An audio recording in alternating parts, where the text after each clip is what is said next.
E galera, beleza? Como é que vocês estão? Meus amigos, a sexta-feira ela nunca decepciona, sempre um dia de muita emoção. E ontem o senhor Dilma colocou todas as suas garrinhas pra fora. Primeiro foi a questão do decreto, né? A gente vai falar sobre isso, inclusive Bolsonaro comentou sobre o tema. Quero mostrar como foi a repercussão da imprensa, quero mostrar também algumas movimentações dos deputados da direita contra o decreto do Dilma. E eu quero tratar sobre um assunto que tem a ver com isso, que foi uma situação que ocorreu contra o Carlos Bolsonaro, que é gravíssima, sem nenhum alarde, sem fazer alarmismo. Depois, vamos para o prato principal, o pacote pela democracia. Gente do céu, será que ainda será possível protestar neste país? E mais do que isso, esse pacote basicamente solidifica, torna concreto que no Brasil hoje existem os seres humanos e existem os deuses. É o que está lá, né? Agora está muito diferenciado. E sobre isso, acredite se quiser, já tem não só a imprensa, como também juristas criticando, críticas contundentes, falando que tem coisas que são inclusive inconstitucionais. A turma do Estadão escreveu até um editorial hoje sobre o ministro da Justiça e Segurança Pública. Negócio tenso, a gente vai comentar. Ainda tem mais umas besteirinhas que eu quero comentar com vocês nesse tema, mas não vou adiantar agora. Depois vamos falar da turminha da Carreta Furacão, porque parece que o Lula não sabe escolher muito bem os seus indicados. Envolve a turma do MST, sabe aquela história, né? Teu passado te condena. Ia falar sobre isso e também vamos falar sobre a questão econômica. Não é reforma tributária não, mas envolve tributo. Dois, na verdade. Primeiro, só a notícia da Folha que diz que o Brasil só vai dar certo se aumentar a carga tributária. É a única chance do Lula ter sucesso.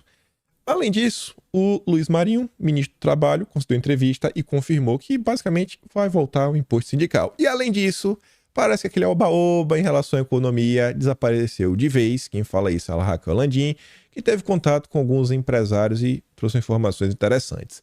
Depois, ainda está muito longa a introdução, treta na direita, treta interessante. Fui até apurar informações de bastidores, rádio peão. E se der tempo, quero falar com vocês das possíveis ordens que o Biden mandou para o Lula. Mas vamos começar aqui. E vejam só, gente, vejam só. Ontem Bolsonaro, mais uma vez, teimou em descredibilizar a imprensa. Aquela imprensa que fica falando que Bolsonaro derreteu, que acabou, que isso, que aquilo outro. Lá vai ele, auditório lotado. E aí a realidade é danada, viu? A realidade tá aí, ó, se impondo mais uma vez. A audiência tá lá. Bolsonaro foi receber um prêmio, um título ontem lá em Anápolis, Goiás. E aí nesse evento ele falou sobre o decreto do Dilma, que visa modificar as regras sobre a aquisição de uma ferramenta para você se proteger. Você já deve imaginar do que eu estou falando. Aí tá aqui, né? O Poder 360, acho que foi o único veículo que até o momento repercutiu o que o Bolsonaro disse. E tá lá, né? O ex-presidente Jair Bolsonaro disse ontem que todas as ditaduras foram precedidas de campanhas para remover a sua ferramenta. A declaração se dá na mesma data em que o Dilma assinou um novo decreto em que reverteu as regras do último governo. Essa fala aqui, a imprensa pode falar qualquer coisa, menos que Bolsonaro está fazendo politicagem barata. Porque essa pauta é uma defesa histórica de Bolsonaro. Na reunião ministerial que foi vazada, Bolsonaro deixou isso claro, que um povo é facilmente escravizado. Você deve lembrar muito bem que frase que eu estou falando. Então vamos continuar. Sobre esse tema, falar como é absurdo, etc e tudo mais, acho que é meio chover no molhado. Todo mundo já tem, acho que uma percepção muito solidificada sobre esse tema. Só quero mostrar para vocês a imprensa. Não que ela também vá muito diferente, né, do que acontece. Mas eu acho que é importante trazer as notas. Porque, querendo ou não, tem umas coisas que eu fico feliz. Eu fico muito feliz quando eu vejo alguém bater o print e usar esse print. E não é o print com minha cara, não. Eu não faço questão de aparecer. E a turma já entendeu isso. A galera tá com o celular na mão, bate um print, me corta. Bota ali só a noticiazinha, que é a parte interessante. Aí leva lá na rede social. E eu sei que o print é meu. Não preciso colocar nem marca d'água. Printzinho assim, ó, bonitinho. Com a logo centralizada, título centralizado, tudo. Eu falei, eita, foi eu que bati esse print, viu? E aí eu gosto de ver. Porque eu acho que o nosso trabalho aqui é trazer informação. A informação convence. É através da informação que vamos aumentar a nossa tropa. Com todas as dificuldades, com tudo que está acontecendo, cada dia tenho certeza que de um em um, né, a gente vai aumentar a nossa tropa cada vez mais e vamos ter muito mais do que a maioria simples. Vamos ter a maioria qualificada. 3/5, 38 deputados, 49 senadores. Chegaremos lá. Talvez não em 2026 ainda, mas sou um cara muito esperançoso. Mas vamos lá. Veja lá o Sakamoto. Olha que manchete ridícula. O decreto do Lula tenta evitar os óbitos semeadas pelas ferramentas de Bolsonaro. Não é que Bolsonaro liberou, que Bolsonaro legalizou, que Bolsonaro flexibilizou. Não, são as de Bolsonaro. É como se você ler a manchete, o cara que não acompanha a política, o cara pensa, não, peraí. Então Bolsonaro saiu de casa, pegou e pei. Pô, Bolsonaro, não faz isso não, irmão. Para aí. É basicamente um decreto contra Bolsonaro, né? Só voltou a botar Bolsonaro na cadeia. É sim, a imprensa brasileira.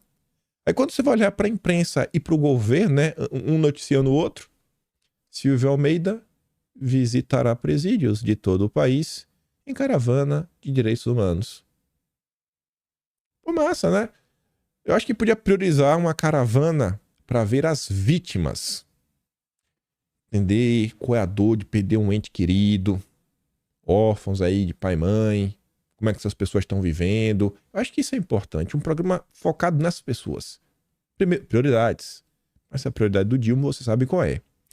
Falando sobre a imprensa, no vídeo de anteontem, eu trouxe uma notícia da Folha que mostrava o quê? Eles falando que... eles não falavam Maria do Rosário, eles falavam de deputada, alvo de Bolsonaro, quer ser prefeita. Era algo assim. Eu falei, olha só, Maria do Rosário perdeu o nome. Porque qual é a função do luloglobismo? É instaurar uma ditadura com apoio de uma parada de propaganda, só que a parada de propaganda ele não é mais estatal. Ele às vezes é uma concessão estatal, né, na maior parte do tempo, mas tá lá, né, tem o seu braço privado. Aí no vídeo de ontem eu trouxe mais uma vez essa notícia da Maria do Rosário para confrontar com outra que saiu, que eu trouxe no vídeo de ontem, que foi o senador bolsonarista enfurecido. Também perdeu o nome, não tem nome. Aí ontem, a mesma Folha solta essa nota. Decreto deixa quem tem uma ferramenta em situação muito pior do que antes. Diz bolsonarista. Pronto, perdeu. Perdeu o nome. Perdeu o nome. Você vê que o objetivo da imprensa no dia é o que não vamos tentar aqui desgastar Bolsonaro. Bolsonaro. É tudo em relação a Bolsonaro. É 24 horas por dia Bolsonaro. Os caras dormem e acordam pensando em Bolsonaro. Estamos falando, não é uma bolsonarista qualquer, estamos falando de uma deputada federal eleita por Santa Catarina, a Júlia Zanata. E que eu tenho a mais pura convicção que ela, junto com os deputados da direita, no que eles puderem fazer, não depende só deles, depende do quórum, né? Tem que ter um volume para apresentar um PDL, colocar em votação para tentar assustar o decreto do Lula. A bancada da bala, inclusive, já falou que vai tentar reagir, se vai conseguir ou não, não se sabe. O Estadão conversou com Alberto Fraga, que é o presidente da bancada, ele fala sobre um tipo específico, né, de ferramenta. E além disso daí, tem outro ponto que foi o Sanderson, deputado Santos também, que falou que ia haver... é a mudança, porque estava o gerenciamento de uma coisa com o Exército, o seu do Exército foi para a Polícia Federal, ele falou, cara, a Polícia Federal não tem nem mais efetivo para tomar conta disso. E o cara não, o Exército ainda é um pouco mais independente, né? A Polícia Federal tá aqui. Gente, aqui, assim, na boa, isso aqui é muito absurdo. Mas muito absurdo, muito grave, sem alarmismo nenhum. O Carlos Bolsonaro fala assim, ó. Primeiro, antigo filiado do PSOL fez o que fez. Tá falando do Adélio. Não preciso explicar o caso Adélio. Em seguida, as constantes ameaças que todos recebem, os filhos. Principalmente nas redes sociais. Aos olhos de todos. Tá todo mundo vendo. Depois, retiraram a segurança e a negativa dos veículos blindados a serem utilizados pelo Bolsonaro. Ah, mas não estava na lei isso, aquilo, outro. Ô, pessoal, no Brasil de hoje, com todos os problemas, com a tal da polarização, com o histórico do que já aconteceu no passado, o governo Bolsonaro terminou separando de 2 carros blindados para ficar à disposição. Todo presidente tem 2 carros à disposição. Ia tirar um pedaço se fosse 2 blindados? Aí o governo tirou. De propósito. Pô, tá de brincadeira. Tá de brincadeira. Foi totalmente desnecessário. Aí agora, essa questão do porte. A conclusão de vocês. E é o quê? Saiu no G1. O Carlos Bolsonaro, ele perde o porte após a PF indeferir renovação. Perceba que ele não fez um pedido para receber pela primeira vez. Ele só queria renovar. E agora, na era petista, não vai poder ter mais. Vereador alegou risco devido ao cargo, as ameaças por ser filho do ex-presidente.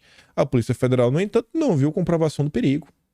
Rio de Janeiro, onde vereadores, inclusive uma vereadora da esquerda, foi alvo aí perdeu a vida, mas não tem justificativa. Vocês estão vendo, isso aqui tá para muito além de qualquer embate político. Isso daqui tá muito além de qualquer embate político. Isso aqui você devia mostrar, bate o print, mostra pra pessoa, até uma refratária, fala assim, cara, eu sei que tu não gosta dos Bolsonaro, mas tu acha que eles realmente deveriam passar por uma situação dessa? O cara já tava com problema, nunca teve, e aí reintroduz para ter um critério subjetivo. Tu acha mesmo que não se faz necessário? Tu já viu eles agredirem alguém falando alguma coisa? Não é um pouco assim de absurdo demais? Não, né? Tá de boa. E aí, falando em absurdo, antes de mudar pro próximo tema, Ministro da Justiça e Segurança Pública tava lá com a galera se referindo ao Alckmin como camarada Alckmin. E não só, ele comparou o camarada Alckmin ao Fidel Castro. E todo mundo riu. Olha que a festa da fruta. Todo mundo rindo. Que felicidade, né? Camarada Alckmin. Mas tudo bem. Entrando agora no prato principal do dia de ontem. O pacote pela democracia do Dilma. Que é muito absurdo, gente. É muito absurdo. Tá ali, né? Ele vai propor 40 anos para quem atentar contra ministros ou presidente. E também os presidentes dos poderes legislativo. Tá ali, né? Serão os crimes mais graves de toda a legislação brasileira. Os mais graves.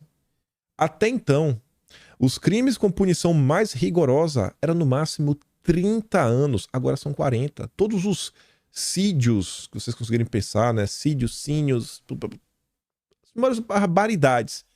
30 anos. Agora, 40.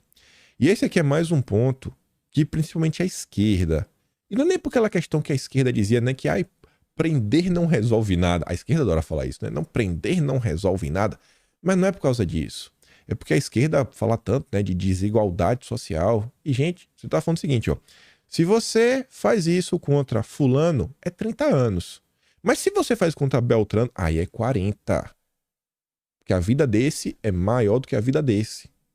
É o que você começa a fazer. Você começa a quantificar quanto a vida de...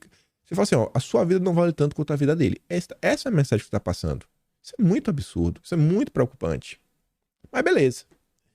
Em entrevista ao Estadão, alguns juristas viram valor simbólico nas propostas para endurecer as penas, mas avaliaram que as medidas podem ser consideradas populismo penal.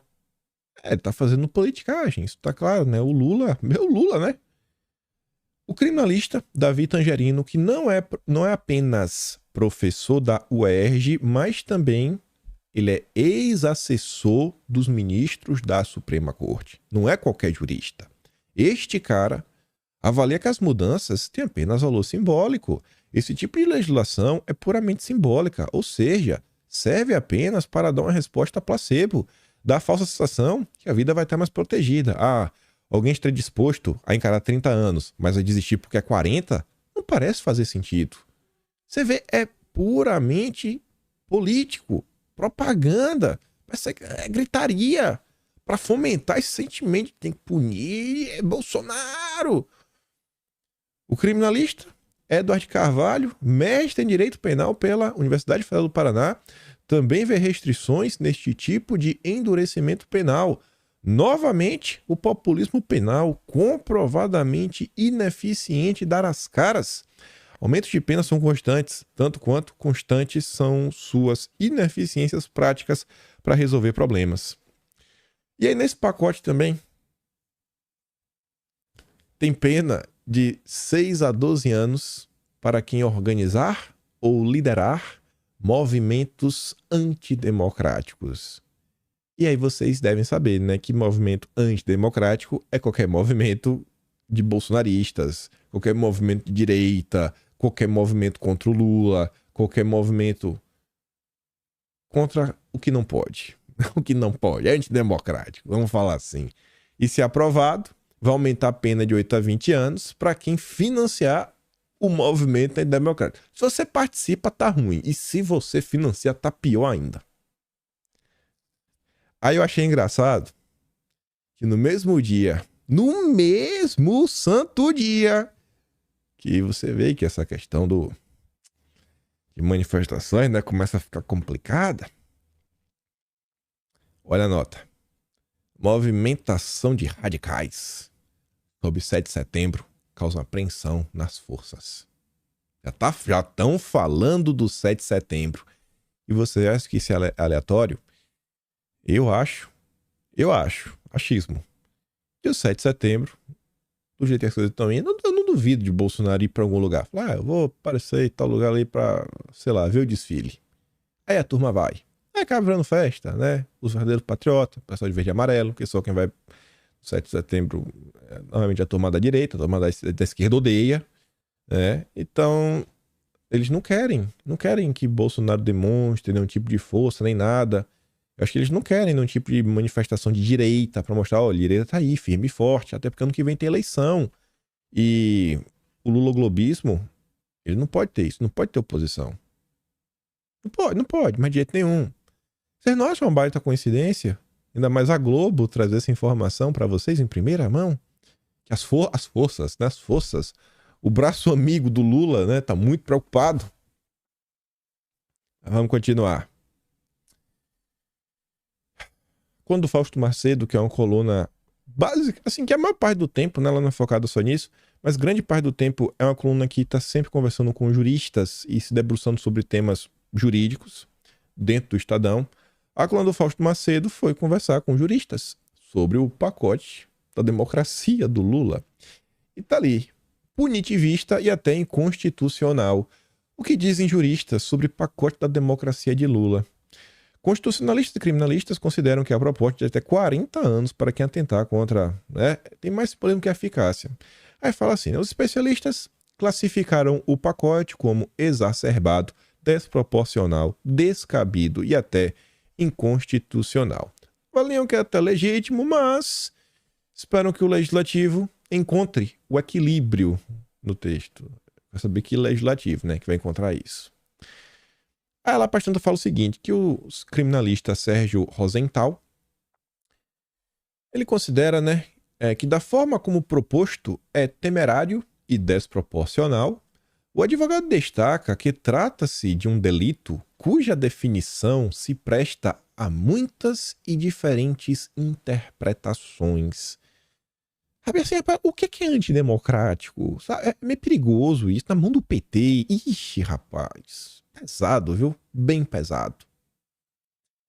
Se a proposta de endurecimento das penas, contaminadas para quem atentar contra o Estado de Direito tiver alguma relação com o fato de turistas brasileiros terem discutido lá em Roma e tudo mais, receio em breve que não viveremos em uma democracia. Avalia o criminalista. Perceba, quem está falando que não é mais democracia é a turma focada, né? Juristas, que foi o Estadão que conversou. Outro jurista, o constitucionalista André Marsiglia, pondera que o aumento das penas, conforme previsto no pacote divulgado pelo Dilma, somado a uma interpretação muito elástica do que pode ser ameaça ao Estado, pode resultar em um encolhimento da crítica aos agentes públicos. Será que não é isso que eles querem? Impedir críticas, impedir passeatas, manifestações, para todo mundo ficar com medo generalizado? Não critique, se você não quer ser preso. O que, obviamente, não é desejável em uma democracia. O constitucionalista Ailton Soares de Oliveira também vê inconstitucionalidade no pacote. O texto constitucional não faz distinção de vidas. Vidas são vidas. E esse, para mim, é o principal ponto. Cara, você tá falando assim, que tem o ser humano comum, que a vida dele não vale tanto. Assim, a vida cheia pra valer só disso daqui. A sua vida vale 90% desse cara. 70%. Vida pra só isso daqui. E das tartarugas. As tartarugas também. Você deve saber. As tartarugas. Estão lá dos canudinhos que elas comem. Então, tem esse cara. A vida das tartarugas. Aí tem a Amazônia. E depois tem vocês. Um nível assim de prioridade da turma do Lula. Tem que fazer umas piadas, né? Tentar relevar, porque é muito absurdo. Absurdo. Falando em absurdo. Nem lembrei da ordem que coloquei as coisas. Raquel Landim, que eu duvido que alguém vai me falar que essa senhora é uma bolsonarista. Ela recebeu uma mensagem. E esse daí não tem mesmo como você falar que é bolsonarista. Roberto Freire, presidente do Cidadania, que era o PPS, partido membro do Foro de São Paulo. Então veja como são as coisas. O que é que o Roberto Freire falou?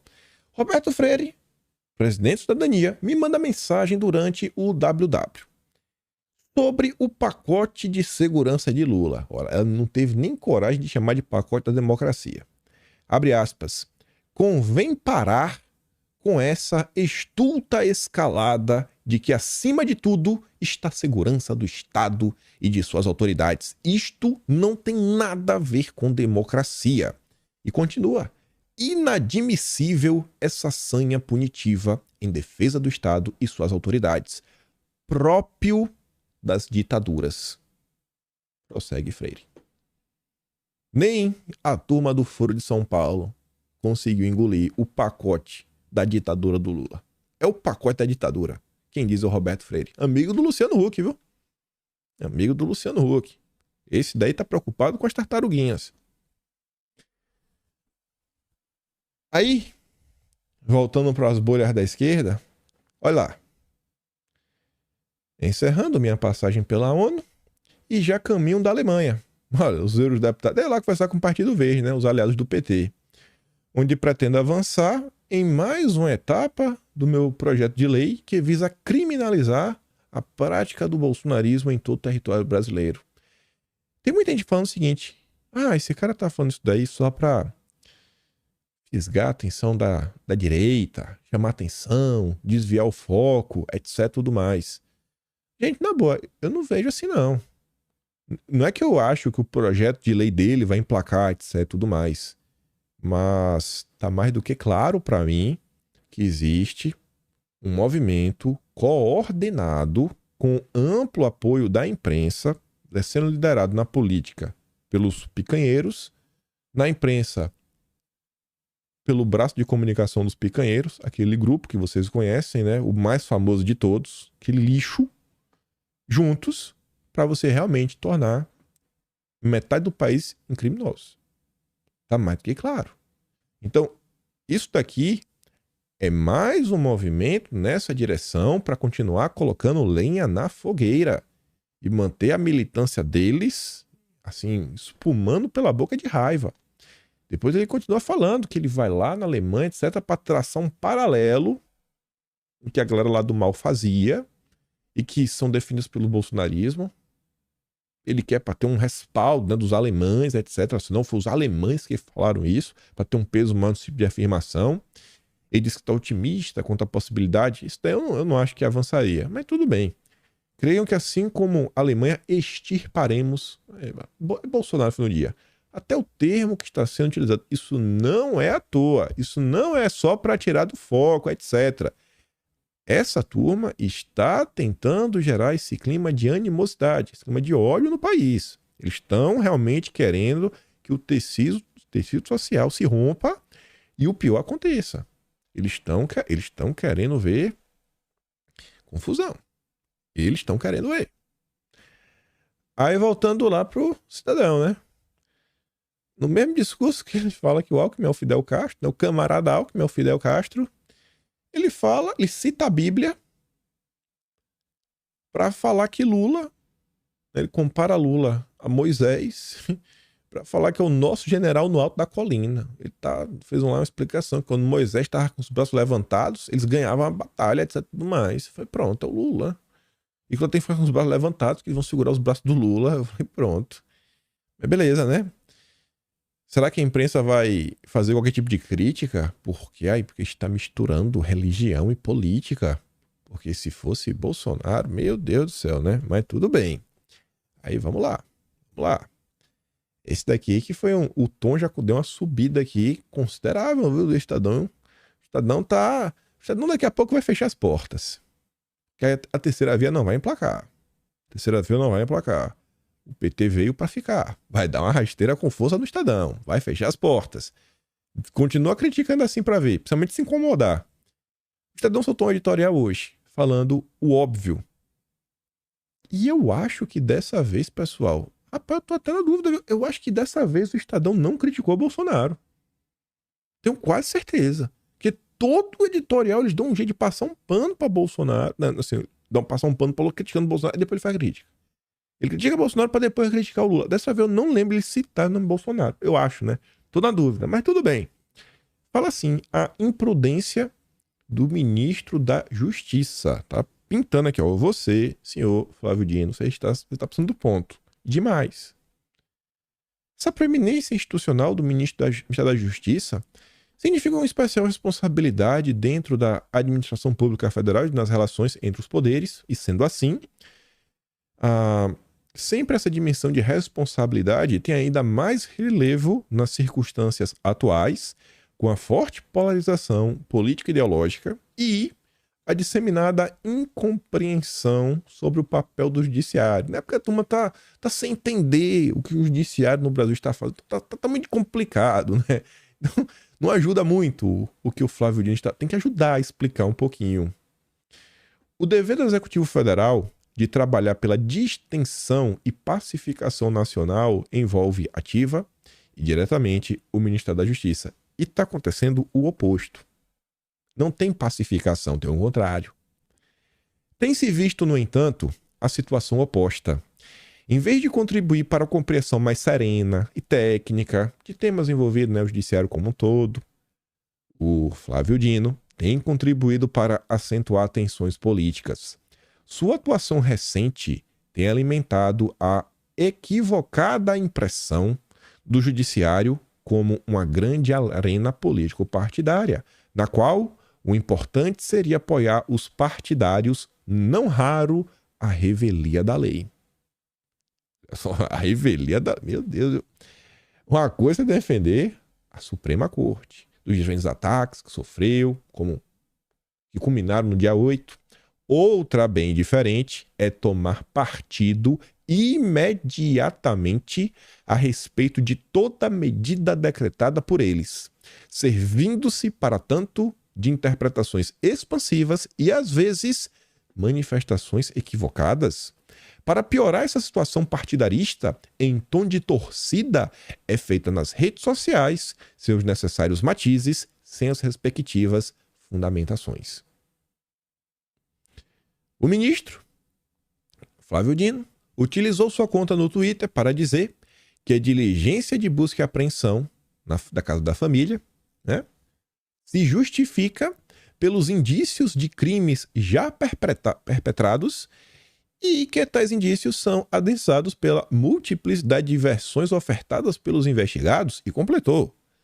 Sobre a proporcionalidade da medida, sublinham que passou da hora de naturalizar absurdos.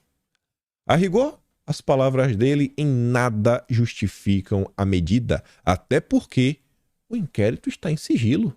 Então, como é que você pode falar de se justificar pelos indícios de crimes já perpetrados se está tudo em sigilo, ninguém sabe o que realmente está acontecendo? Pelo que se sabe até agora, a busca e a apreensão foram, palavra do Estadão, notoriamente desproporcionais. Não sou eu que estou falando. Dessa forma, em vez de gerar tranquilidade, a manifestação do ministro despertou mais dúvidas, né, mais suspeitas. Muitas vezes, a melhor defesa que se pode fazer é manter-se distante da confusão, né, enquanto poder executivo. A melhor defesa é ficar quieto. Você não precisa comentar sobre tudo. Não faz nenhum sentido um alinhamento ao crítico e automático, que em tempos de polarização política desperta ainda mais desconfiança sobre a justiça. As autoridades da corte devem ser fruto de fundamentação das decisões e não apoio do governo de plantão. o Estadão tá subindo o tom. A situação no Brasil tá muito ruim, gente. Gente, a situação no Brasil tá muito ruim. Tá muito ruim. E esse momento que eu falei pra vocês também, por pior que as coisas estejam, desmotiva, mas talvez sejam essas medidas que são tão absurdas que vão servir para vocês mostrarem às pessoas que vocês conhecem, no hall de amizade de vocês, o que está se passando no país. Porque tem notícia absurda em todos os campos. Tem gente que às vezes nem se pega muito com a economia porque a vida está meio que garantida, tem dinheiro, etc. Mas se dói quando é coisa ligada à saúde. Não falta absurdo. Ou segurança pública, não falta notícia. Ou isso aqui, não falta notícia. Ou agenda da família, não falta notícia. Pô, a pessoa quer uma certa tranquilidade no país. Aí vê, meu Deus, então, é isso que está acontecendo. É isso. Ah, meu Deus do céu, eu não acredito. Então tem notícias mostrando para todas as pessoas. Não precisa inventar narrativa, etc. Não, é só mostrar o que está acontecendo. Eu sempre tenho esse cuidado, todo santo dia estamos aqui, ó. E só notícias da grande imprensa. Eu acho que é por isso até que a imprensa não consegue ficar pegando no meu pé, né? Vai reclamar de mim? Vai reclamar. Eu só tô comentando o que vocês estão falando, tô repercutindo, trazendo algumas informações extras de coisa que eu acho que faz algum sentido, mas sempre tento jogar aqui, né? Dentro das 4 linhas. Você que pode falar assim. Então tá aí, pessoal. Tá ruim, tá horrível. Horrível, não sei nem se está pior do que horrível. Mas é o momento, né? De aproveitar e mostrar para as pessoas que ainda estão dormindo. O Estadão também escreveu essa nota. Que a corte nos proteja da própria corte. Se o caso, né, virar jogo dos 7 erros. Você começa aí, rapaz, tem que encontrar os erros, porque tá meio complicado. Será que, sabe, começa a gerar assim, uma batalha de versões que fica difícil saber quem realmente tá errado, quem tá certo, etc, tudo mais. Tá ruim, tá ruim. O mundo jurídico parece afundado em pontos de interrogação e de exclamação. Este último caso, tá todo mundo acompanhando, fez eclodir mais dúvidas do que certezas. A lista começa com a convicção de que nenhum ser humano pode ser tratado à base de impropérios e termina com indagações sobre até onde pode ir o Estado para proteger a todos nós. Depois de toda essa confusão, chegou-se a fazer busca e apreensão nos endereços dos detratori. Dito dessa forma, parece uma mera descrição de manual de normas e procedimentos. Será que é isso mesmo? Será que o que aconteceu está no procedimento, né? Eles contam uma historinha.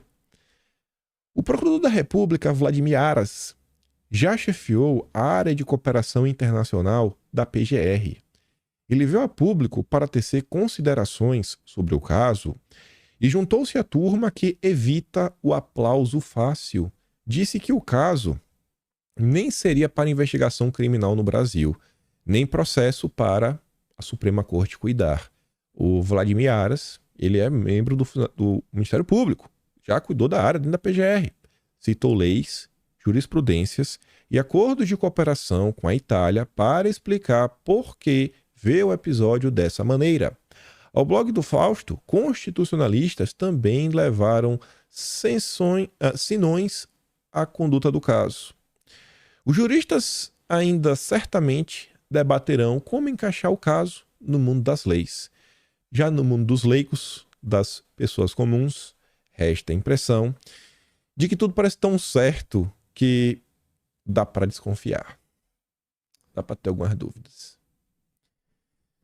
Saindo agora um pouco dessas confusões, que não dá, meu Deus do céu, né?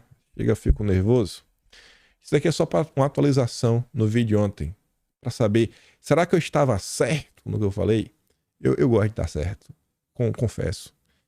Ontem eu comentei logo no início do vídeo, eu falei, gente, estou incrédulo. Até o grupo Prerrogativas criticou a decisão da PGR de solicitar as redes sociais, né, os seguidores de Bolsonaro. Eu falei do Marco Aurélio Carvalho, aí tá lá meu Serrano, que é DRE, da turma do Boulos. Eu falei, rapaz, na Globo.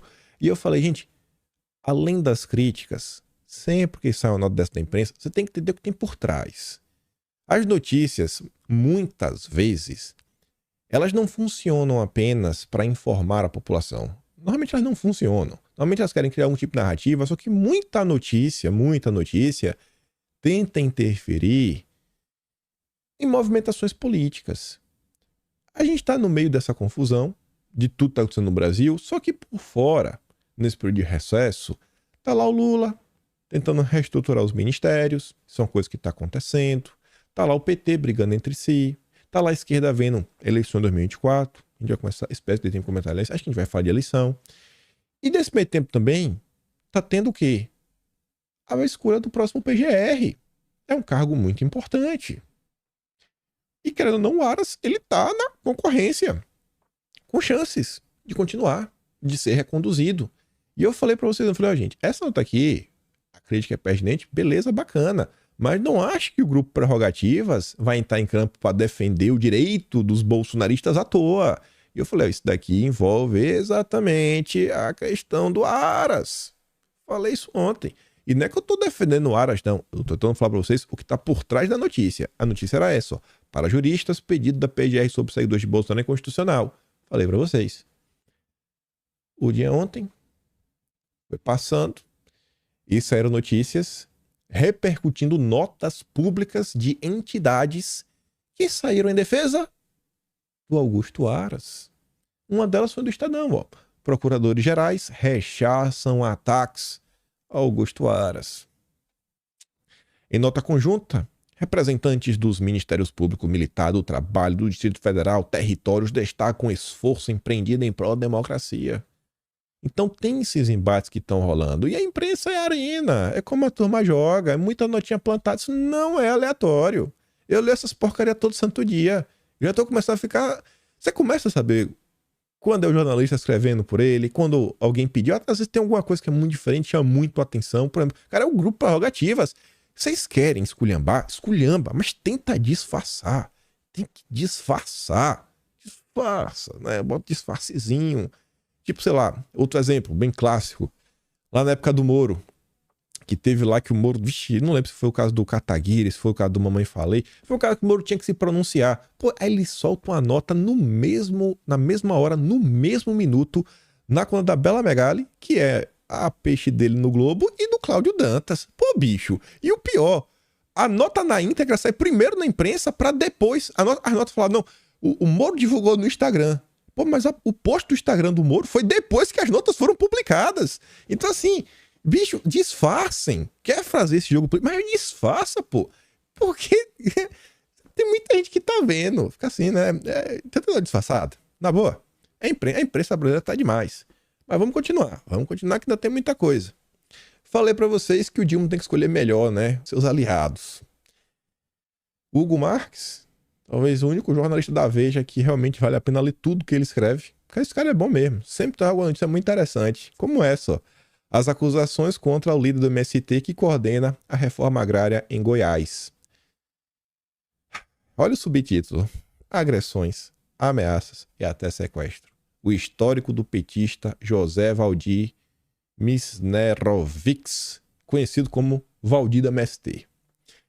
O Ministério do Desenvolvimento Agrário tem um coordenador em cada um dos estados. É uma espécie de embaixador, encarregado de supervisionar algum dos principais programas da pasta, da assistência técnica ao financiamento de famílias assentadas dos projetos oficiais de reforma agrária, um cargo estratégico que exige do seu ocupante determinadas habilidades. Em Goiás, o governo escolheu o Valdir, senhor Valdir. A indicação foi mal recebida pelos produtores rurais. Conhecido como Valdir do MST, o Valdir liderou violentas invasões de fazendas na região. Ele, porém, garante que sua prioridade agora é outra. Mudou, é um novo homem. Nossa missão será estimular acordo para um grande processo de transição agroecológico.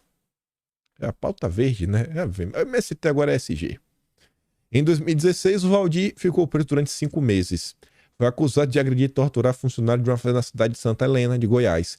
De acordo com movimentos prestados na época, liderou um grupo do MST que invadiu a propriedade, ordenou que os donos abandonassem as terras, confiscou máquinas e ergueu uma barricada de pneus ameaçando ter fogo na sede. Cara bacana, hein? Os amigos do Lula. Durante o ataque, um dos funcionários foi derrubado da cabine, ameaçado com... Vão picar o Toninho. Poxa, arrependiu os invasores enquanto empurrava o rapaz de um lado pro outro, esfregando a lâmina, né, do seu rosto. Toninho era dono da fazenda. Segundo o funcionário ainda relatou que o sem terra disparou 5 tiros nele antes de obrigá-lo a sair correndo do local. Quando esse episódio aconteceu, os métodos do Valdir já eram conhecidos e temidos na região fazia um tempo. Em 2001, o líder foi acusado pelos próprios sem terras de agir com extrema violência. Até os lulistas estavam com medo do Valdir. O coordenador financeiro do MST, Joviano José Rodrigues, procurou a Polícia Federal e contou que se recusou a cumprir uma ordem do Valdir para invadir uma fazenda e confiscar 14 novilhas. Como conheceu um dos funcionários, disse que não participaria do ataque. A retaliação não tardou. A casa dele foi derrubada, machadada, a esposa agredida, a filha de 1 ano sequestrada.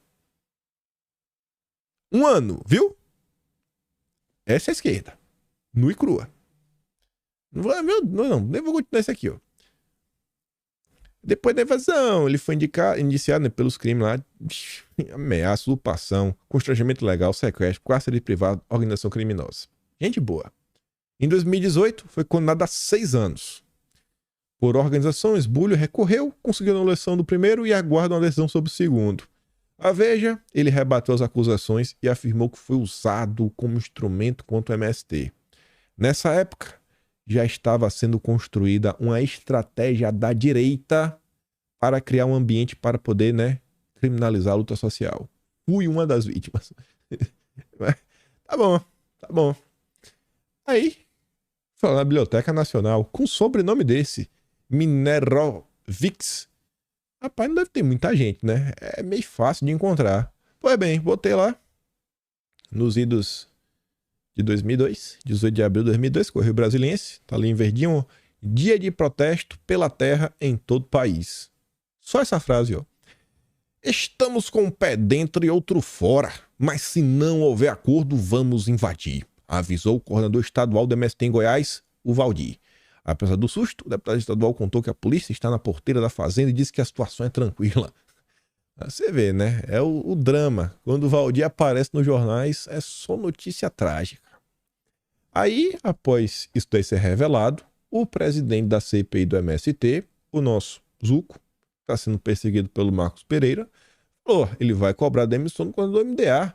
Ele informou que vai cobrar do governo Lula o afastamento dele do cargo de coordenador do Ministério do Desenvolvimento Agrário em Goiás. O deputado afirmou que vai pedir a convocação do Valdir para depor na CPI. O governo Lula precisa analisar o currículo e a ficha criminal das pessoas que estão sendo indiciadas para cargos estratégicos na administração pública federal. Mas talvez, né? Escolha aí tá acontecendo a dedo. E aí, falando em escolha a dedo, para não deixar os amigos na mão, a lei de imposto. Luiz Marinho. Proposta de reforma trabalhista trará nova contribuição sindical. Isso não é novidade. Sem brincadeira, isso daqui está sendo anunciado desde o período da eleição. Antes da eleição, isso aqui já está sendo anunciado. E até o caminho que eles iriam utilizar. Seria através do acordo da negociação coletiva. Algo assim. Mas enfim, tá ali, né? Entre os pontos de discussão, criação de uma contribuição sindical sobre serviços prestados pelos sindicatos com impacto em toda a categoria representada, como as negociações coletivas. Aí você fala, mas será que eu vou ter que pagar? Será? Pois bem, o ministro do Trabalho, Luiz Marinho, do PT, fala assim, né? Primeiro perguntam, pode haver uma nova fonte de renda para a estrutura sindical? É preciso reconstruir as finanças dos sindicatos, criar esse conceito, mas com razoabilidade. Enxergamos que além da mensalidade que está no Estatuto para os associados, é preciso criar uma contribuição compulsória, ou seja, obrigatória, quando das negociações coletivas para o conjunto da categoria. Todos pagariam essa contribuição, mesmo que não seja sindicalizado, se o sindicato presta um serviço e você se beneficia, é justo que contribua com essa prestação de serviço, como, por exemplo, as negociações coletivas. E se você... mas eu achei ruim. Eu não concordo, etc. Tudo mais. Aí ele fala assim, então, é justo que o conjunto da categoria contribua para a manutenção desse sistema? Para fazer oposição? Sim. Se alguém discorda, tem que ir na Assembleia buscar convencer do contrário para não ter aberrações e abusos. Então, assim, é a Assembleia dominada por sindicalista que não quer trabalhar. Não todos, mas a maior parte do tempo. A Assembleia dominada por eles que vai decidir. Mas você pode ir lá e convencê-los. Olha como é bacana. Você pode ir lá e convencer. Você pode ir lá e convencer, gente. Vou até voltar aqui, ó. Se você quiser bater um print, pausar, mandar pro seu amigo, trabalha em algum lugar, né? Ele não é mais filiado ao sindicato, ele comemorou no passado que ele deixou de dar um dia do seu trabalho para a entidade, agora ele vai voltar. Agora ele vai voltar se depender do Lula. Mas vamos continuar. O governo do imposto. Na verdade, não era nem esse áudio aqui, era outro. Será que acho que eu botei o print? Foi mesmo, eu botei o print errado. Ah, rapaz. Mas enfim. Até comento isso aqui rápido. A Raquel Landim comentou que ia ter uma reunião ontem do Lula com Lira. A reunião não aconteceu porque o Lula ainda não sabe qual é o ministério que ele vai dar pro PP e pro Marcos Pereira. Ainda não sabe. Não sabe mesmo, tá perdido. Mas o que a Raquel Landim falou sobre economia foi isso daqui, ó. Entre os especialistas em política fiscal, praticamente ninguém acredita que o ministro Fernando Haddad vai conseguir zerar o déficit no ano que vem. Esses números ajudam a entender a aflição do ministro em tributar logo as offshores no exterior e os super ricos. Medidas que fazem sentido, mas que são difíceis de aprovar no Congresso. Fernando Haddad está em lua de mel com o mercado, mas os números fiscais podem lembrá-lo, em breve, que ele tem o pior emprego do mundo. Ou seja, a manchete também aqui embaixo é assim, ó. Otimismo do mercado ofusca problema das contas públicas, né? A coisa não tá boa para Haddad. Não tá boa. Não é pro Haddad, é pro Brasil.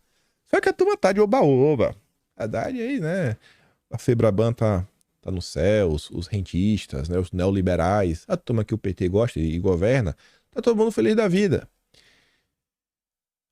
Aí o Globo tá aqui, né, pra o Haddad. Vai dar ruim, meu irmão. O governo deve piorar previsão de rombo nas contas públicas neste ano. É sobre esse tipo de notícia que a Raquel Landim tá falando. O valor deve ir para um déficit de 140 bilhões. Hoje o rombo previsto é de 107. Só disse que foi de maio. Mas teve uma mais recente também. Teve até que saiu ontem. Eu não sei nem porque eu peguei essa daqui, eu não peguei a de ontem. A de ontem foi mais assim, deixa eu ver aqui, ó. Deixa eu ver qual foi a de ontem. Não sei nem se eu vou conseguir achar fácil. Cadê? Peraí. Deixa eu ver se eu acho que é a que saiu ontem. Acho que foi uma besteira no Globo.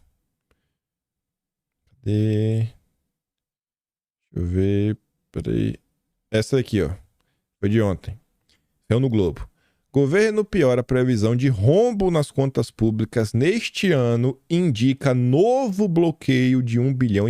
A nota de ontem, que saiu 1,52 no Globo, escrita por Renato Monteiro, para cumprir o teto de gastos, ainda em vigor, o governo já havia bloqueado 1,7 bilhão. Ou seja, é mais uma como essa. Mais uma notícia como essa. Eu trouxe aqui só para relembrar. É que a previsão está dando muito errado. Ué, por que não está aqui a ficou aqui no tema errado? Pronto. Esse aqui é do tema anterior ainda. Antes de entrar nas tretas da política. Se já tá ruim a economia, rombos, ou seja, rombo é porque tá faltando dinheiro, o governo vai ter que tirar esse dinheiro de algum lugar, né? É vocês, viu, gente? É de vocês. Olhei pra lá aqui pra ver se tinha mais alguém pra ajudar o Lula, mas sobrou pra vocês. Tá ali, ó. Sucesso de Lula 3 depende de um final de ano com mais impostos. Não é menos, não é mais. Mais. E, por exemplo, a reforma tributária foi aprovada amanhã. Na transição, o imposto do pecado já tá valendo. Então já pode começar a cobrar o imposto do pecado, né? A gasolina, a cachaçinha, a cervejinha. Economia esfria até o fim de 2023. Retomada depende do plano de tapar déficit com mais tributo. É preciso aumentar a carga tributária. Não importa o nome que se dê à cobrança de mais impostos, se é reoneração, fim de jabutis, gasto tributário, etc. Tem que aumentar imposto. A carga tributária é apenas uma proporção. O total de impostos arrecadados dividido pelo valor do PIB. Simples assim. Tem que botar mais imposto para o povo pagar. Esse é o governo do Lula. Manda aí pro teu amigo, que fez o L. E tá aí, de oba-oba. Picanha fatiada. Ih, obrigado, Lula. Ai. Aí só voltando agora pra falar, né? Agora sim, falaremos sobre treta. Treta que foi crescendo aí ao longo... Então, essa treta eu vinha dando um bisu nela ao longo da semana. Ao longo da semana já tinham umas notas. E eu falei, se der tempo a gente fala de eleição. Tá lá. Já tinha umas confusõezinhas acontecendo. Tretinhas. E ela cresceu, tomou proporção nas últimas horas. E aqui eu vou tentar passar para vocês, óbvio, uma parte da minha percepção de algumas coisas, mas eu quero contar para você assim, eu falo, estão falando isso. Você pode concordar ou discordar, é o que estão falando. Eu também posso concordar ou discordar do que estão falando. E eu vou falar para você, irmão, do que saiu na imprensa, o que consegui dar uma apurada ou não. Mas essa manchete aqui do Igor Gadelha, ela tá certa. Isso eu posso falar. Que fala o seguinte, após Yuri do Paredão, Holliday vira nova dor de cabeça pro Valdemar. Virou uma nova dor de cabeça. Dor de cabeça. Essa nota, ela traz algumas falas que fica... como é que eu posso falar? Fica meio certo, meio errado. Por quê? Eu não trouxe esse pedaço da nota, que fala o seguinte, a turma estava reclamando do Holliday, de filiar o Holliday, porque o Holliday criticou o Bolsonaro lá atrás, e que isso, que aquilo, outro, e tudo mais. Tem um pessoal que está reclamando por causa do pessoal do Holliday? Sim.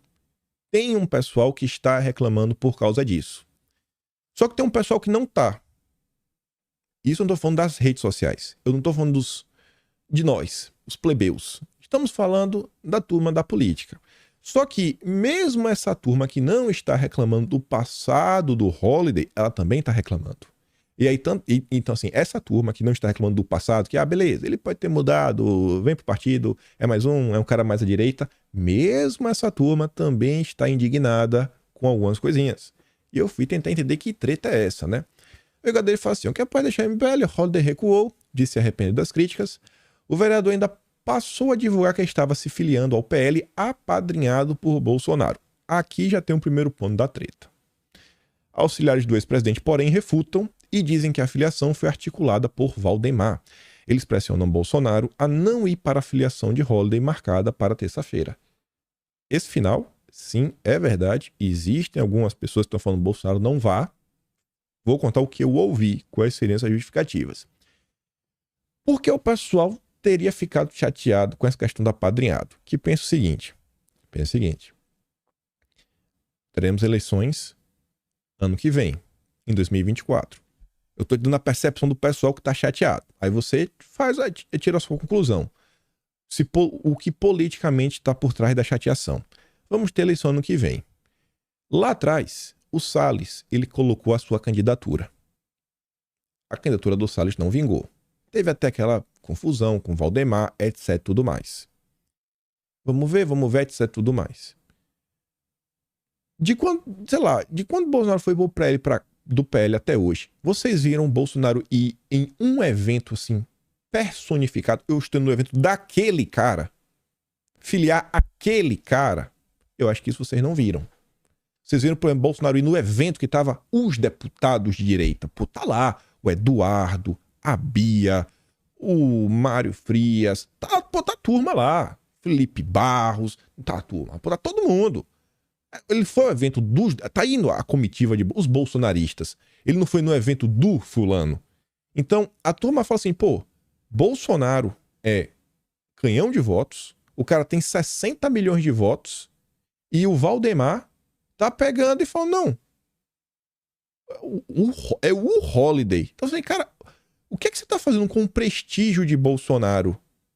Porque quando você tá nisso aqui, você tá dando assim um valor pro passe do Holliday, que assim, vem cá, o Holliday é o quê? É a bala de prata de Bolsonaro pra São Paulo? Vai ser o candidato do PL pra São Paulo? Aqui, bote o mesmo raciocínio do que eu falei pra vocês da nota da PGR. É um movimento que não é o que a militância acha. Pensem no que a classe política acha.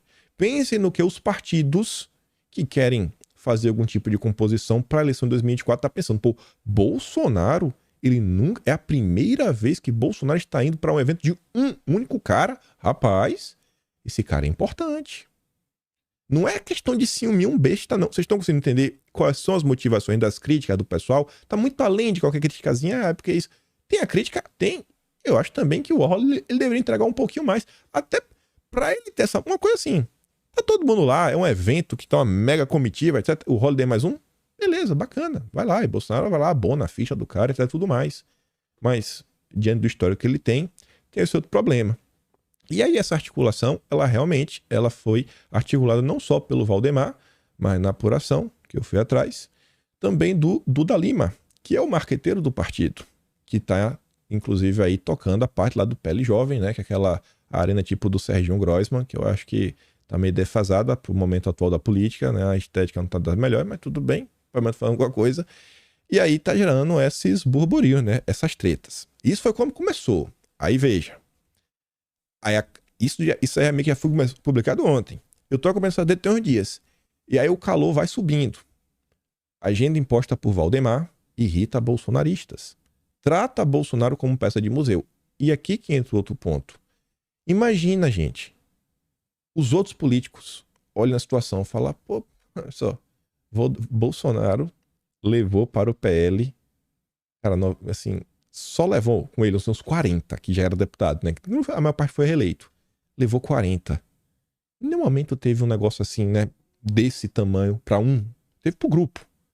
Agora Valdemar vai lá filiar o Holiday, que é um vereador. Trata Bolsonaro como peça de museu. É como se Bolsonaro servisse pra isso. Não, vai lá, faz isso. Vai lá, faz aquilo outro. Quer ficar ali no museu, né? Bater umas fotos, etc e tudo mais. Então, a turma tá incomodada com isso. Tá incomodada com o tratamento que tá sendo dado para Bolsonaro. Acham que não estão valorizando. E com isso, você começa a fazer que as pessoas se questionem, né? Nessa área na política, né? Outros partidos, outros políticos. Pô, o que o Valdemar tá fazendo? Então, gera uma certa descrédito por parte, né, do que ele tá fazendo com o Bolsonaro. E por isso que a turma tá chateada. A parte que tá chateada é a parte fiel ao Bolsonaro. Não é o PL raiz. A turma tá reclamando do PL raiz. Aí tá ali, ó, o ex-presidente já viria a São Paulo na próxima semana. Essa notícia mal apareceu na imprensa. O que está sendo divulgado desde o início de semana, não, Bolsonaro vem aqui pro Holiday, etc. Mas Bolsonaro já iria para São Paulo. Já iria, mas a imprensa... Eu vou mostrar para vocês a notinha que saiu na imprensa. Para aliados, que entrega o chamado bolsonarismo raiz, agindo envolvendo o Holiday, escancara como Valdemar tem explorado o prestígio de Bolsonaro em benefício próprio. Isso que está acontecendo é inaceitável. Bolsonaro trata o presidente como peça de museu. Aí, né? Eu leio a imprensa todo dia. Boulos lidera disputa a prefeitura de São Paulo, diz GERP. Mas o engraçado dessa pesquisa é que quem aparece na pesquisa é o nome do Holiday. Pesquisa espontânea. Fala aí quem tu acha. O Holiday. Na semana assim que começa as propagandas ao redor do Holiday. E eu não acho que o Holiday tem capacidade de botar uma nota dessa. Eu não acho que o Holiday é um cara benquisto pela imprensa que consegue coisa. Mas eu acho que o PL Raiz tem um acesso à imprensa. O PL Raiz tem um acesso à imprensa, né? Então, primeiro só essa nota. Eu fiquei de olho, né? Na semana. Chamou o Boulos ali, eu minha atenção, 26%, Tabo tá com 5%, os dois juntos, 31%. Complicado mesmo. Tem votos. Acho que o principal aí na disputa de São Paulo é derrotar o Boulos. Eu fiquei de olho nessa nota, né? Ó, esse é irmão desse. Mas vamos continuar. Aí o tempo foi passando. Valdemar da Bolsonaro, missão de encontrar vice do PL para ajudar Ricardo Nunes em São Paulo, ó. Semana antes do evento do Holiday. Aí a turma ficou, que história é essa, pô? Tá entendendo por que eu falei pra vocês que a turma fica, pô, que então Holiday é a bala de prata de Bolsonaro? Então, o Valdemar apronta e quem que paga o pato no final do dia é Bolsonaro. É bacana isso, né, o Valdemar? O Valdemar tá demais. Ele tá todo pimpão. Mas o senhor Bolsonaro, missão de encontrar o vice. Aí essa treta cresceu mesmo, que o Holiday chamou a revista Ed pra dar uma entrevista. Aí eu acho que foi ele, então alguém arrumou pra ele. E aí na entrevista deixa claro, olha, eu não tô indo pra disputar a prefeitura, não, tô indo lá visando 2026, agora 24, pô, não, quero colocar aqui o Pavanato, o vereador, já tentando colocar panos quentes. Nos bastidores o bicho tá pegando. A Rádio Peão tá treta, gente. Tá treteira. Treteira. Tá ali, ó. Holliday comentou que vai atuar no PL, que pensa de eventual apoio, né? Ricardo Nunes, né? Foi seu encontro com o Bolsonaro, que tá arrependido, etc, tudo mais. Aí eu só botei, né? Foi uma entrevista. A revista não sai fazendo entrevista. Não é um padrão da revista ter entrevistas, etc, tudo mais. Então, estão tentando reduzir a temperatura, mas aí que vem aquela pergunta. Não podia o Valdemar ter conversado numa boa com o Bolsonaro? Tentar entender? Conversar com as outras pessoas? Conversado com os deputados estaduais de São Paulo, do PL, a turma que já tá com o Bolsonaro há um bom tempo. Beleza, eu sei que Valdemar tem um partido, eu sei que você precisa de um partido para disputar, ele vem dando uma mãozinha aqui, uma mãozinha colar, mas não pode ser um pouquinho mais gente boa, menos atabalhoado? Aí, aquela coisa dos horários, né? Aí vocês botam na balança, pensa se foi coincidência ou não. Mas, por exemplo, ontem, o Jordi acho que entrou em campo para também tentar dar uma baixada na temperatura, que tá aumentando, falando, ó, os maiores nomes da juventude, chega para fortalecer o PL, seja bem-vindo Holliday, reforço de peso. Ele falou isso 11h10, 11h11, um minuto depois. Valeu, Jordi. É tipo assim, né? Fez o WhatsApp, manda pro amigo, ó, fiz aqui, irmão, tá? Vou tentar aqui dar uma ajudada. Eu não sei, eu não tô falando do Holliday em nenhum momento aqui, nenhum momento, zero. Tô tentando relatar para vocês o que eu escuto, os bastidores. Vocês colocam aí, né, na balança de vocês, faz análise. Cara, não, o Holliday no passado falou muita coisa? Falou muita coisa. Mas pelo menos, graças a Deus, as últimas participações dele, por exemplo, no Pânico, foi bem humilde na hora de reconhecer os seus erros. Na entrevista agora da Oeste, ele também reconheceu. Por mais que ele atacou ainda Bolsonaro no primeiro turno, no segundo turno ele não estava em cima do muro, já estava, ó, eu voto em Bolsonaro, etc. Agora, além do Holliday, tem o seu Valdemar, né? E o Valdemar, nos últimos tempos, vocês estão vendo, aquela na Globo News, cartinha no PL, confusãozinha aqui, confusãozinha acolá, tá de brincadeira. Eu acho que o grande problema disso tudo é porque a direita tá preocupada com o Brasil e com a agenda. Não que o Valdemar não goste do Brasil. Só que a prioridade do Valdemar é o partido, é a eleição, é votos. É uma coisa que a direita se preocupa, a direita quer ter deputado, quer, a direita quer ter governador, quer ter presidente, quer. Mas a direita tem uma agenda ideológica, tem uma preocupação, quer que as coisas aconteçam de uma determinada forma. Eu acho que eu me sinto mal. Me dói. Quando eu vejo alguma sacanagem pra cima de Bolsonaro, bicho, eu fico nervoso. Porque isso se chama gratidão. Respeito. Respeito é bom. Principalmente respeitar os mais velhos e respeitar por quem é responsável por a gente estar aqui, por fomentar todo esse cenário político brasileiro. Foi Bolsonaro. A turma não fala tanto dos podcasts, que o Flow fomentou o cenário de podcast, aí começou a surgir vários, gerou esse ecossistema. Na política, Bolsonaro não fez a mesma coisa? Será que existiria até os próprios podcasts, com toda a audiência, todo mundo hypadíssimo? Se não fosse Bolsonaro, rapaz, a figura desse cara e o que ele representa no Brasil, eu acho que está muito além do que ele fez enquanto presidente da República. E por isso que isso me dói tanto. Então, eu espero que essa situação aqui se resolva. Espero que o Valdemar, que o Duda Lima coloquem a mão na consciência, entendam que não dá para... Beleza, vocês têm mais poder a partir de vocês, mas trata bem, pô, a galera, os tais bolsonaristas. Tanto que você vê aqui, ó, o presidente do PL Valdemar se equilibra entre punição a correligionários e veto a bolsonaristas para 2024. Quer fazer a tua movimentação? Faz. Mas tudo bem, não pode fazer tudo, irmão. Tem que dividir esse bolo aí. Dividir o bolo, ó. Com os amigos, pô. Bolsonaro aí, o pé não seria nada se não fosse Bolsonaro. Tem que tratar bem o velho. Tem que tratar. Cuidar dele. 1h05. Vou deixar pra vocês aqui depois. Porque já começa a falar em eleição na Europa. Tem uma repercussão que pode ter no Brasil também. E tem outras coisas a mais. Mas deu pra contar pra vocês aí parte das confusões que... esse aqui também deixa tudo pra depois. E amanhã a gente fala sobre a entrevista da Vitória Nuland pro Lula. Falar bem, uma coisinha só, e amanhã eu volto. Eu até repito a mesma coisa hoje. É só porque eu vi na rede social muita gente batendo cabeça. Saiu isso aqui, ó. Esperamos que o Brasil influencie Maduro para permitir eleições livres. Aí a turma ficou, nossa, Vitória Nuland é muito inocente. Nossa, como ela é bobinha. ela acha que o Lula é um democrata. Vocês que estão aqui há mais tempo sabem qual é a minha opinião sobre o governo Lula 3. Eu falo, você olhar o Lula apenas com a ótica, o viés do Foro de São Paulo, você não consegue entender o movimento completo. Eu tô falando isso tem um bom tempo, falando, o Lula é um vassalo do Biden, tem que agradar o Partido Democrata. E aí, indo pros finalmente, cadê? Essa daqui, ó.